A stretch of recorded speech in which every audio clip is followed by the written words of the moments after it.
Let's take a look. Let's see how this game's looking currently on Xbox One.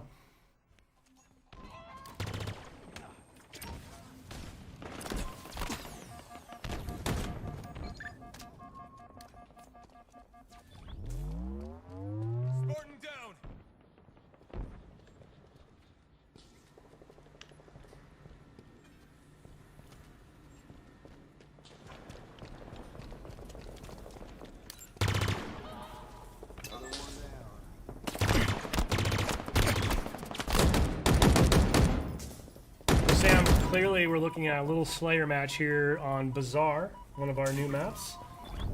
There's a lot to take in, I'm sure, for viewers who are just seeing a lot of stuff for the first time here.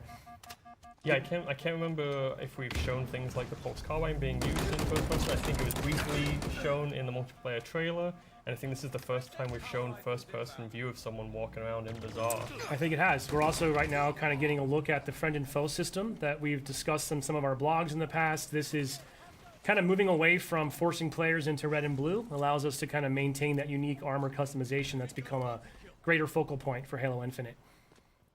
Yeah, and I think this is a pretty good example of that, and I think you're really seeing those colors pop out on the Xbox One hardware. It's great. I think I just noticed a custom skin applied to that AR there that we saw briefly. I missed it, unfortunately. I do love the... Oh, yeah. I love the AR skins.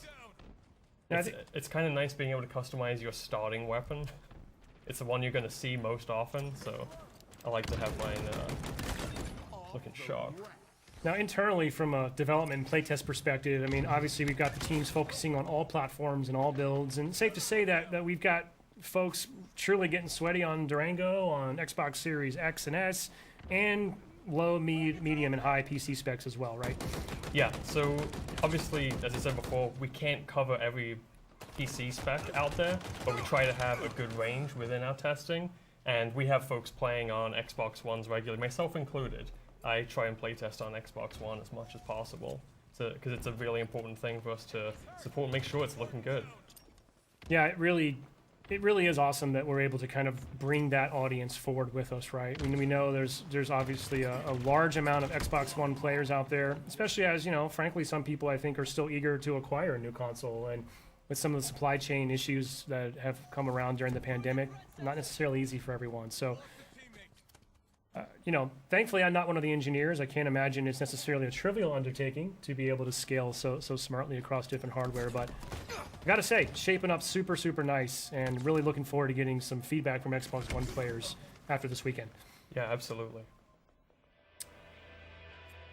So I think that's going to wrap up that clip that we have. Now we're going to show a little more gameplay here in a bit. We're going to have Tom French, our multiplayer associate creative director, join us. We have another match from Xbox Series X that we're going to get into. But once this wraps up, we're going to jump back over to the build, and we're going to look through this real flight build here.